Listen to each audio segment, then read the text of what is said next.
Hello everyone, সবাই কেমন আছো? আশা করি সবাই ভালো আছো। তোমাদের ভালোবাসায় আমিও খুব ভালো আছি। অনেকেই হয়তো জানো, অনেকেই হয়তো জানো না, আমার হাজব্যান্ড কর্মসূত্রে চেন্নাই থাকে। ঘড়িতে বাজে ঠিক সন্ধ্যে 7:30। আমরা বেরিয়ে পড়েছিলাম চেন্নাইয়ের উদ্দেশ্যে। ভেবে রেখেছিলাম বাড়ি থেকে বেরোনোর সময় কিছু মোমেন্ট তোমাদের সাথে শেয়ার করব। কিন্তু ইমোশনাল হয়ে পড়ার সেটা আর সম্ভব হয়ে ওঠেনি। যাই হোক, তোমাদের সাথে কথা বলতে বলতে হাওড়া স্টেশন চলে আসলাম। আমাদের ট্রেন ছিল রাত্রি 11:20-তে। ট্রেন লেট তো হয়েছে প্রায় 2 ঘন্টা।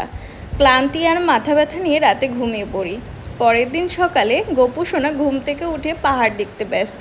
আমি বললাম, শুধু পাহাড় দেখলে হবে? কিছু তো খেতে হবে নাকি? তখনই ট্রেনের একটি স্টাফ সোনাকে একটা গীতা উপহার দেয়। উপহার নিয়ে খুশি মনে দুজনে শুয়ে শুয়ে গল্প করতে থাকি। তারপর আর কি, রেডি হওয়ার পালা। সুন্দর করে দুজনকে সাজতে হবে তো। প্রথমে গোপাল সোনাকে রেডি করে নিই, সবাই জানিও তো ওকে কেমন লাগছে।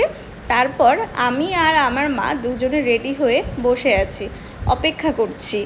অ্যাট লাস্ট অপেক্ষার অবসান। 3 মাস পর আমার সেই প্রিয় মানুষটার সাথে দেখা হলো। তোমাদের ভিডিওটা কেমন লাগলো অবশ্যই করে জানিও।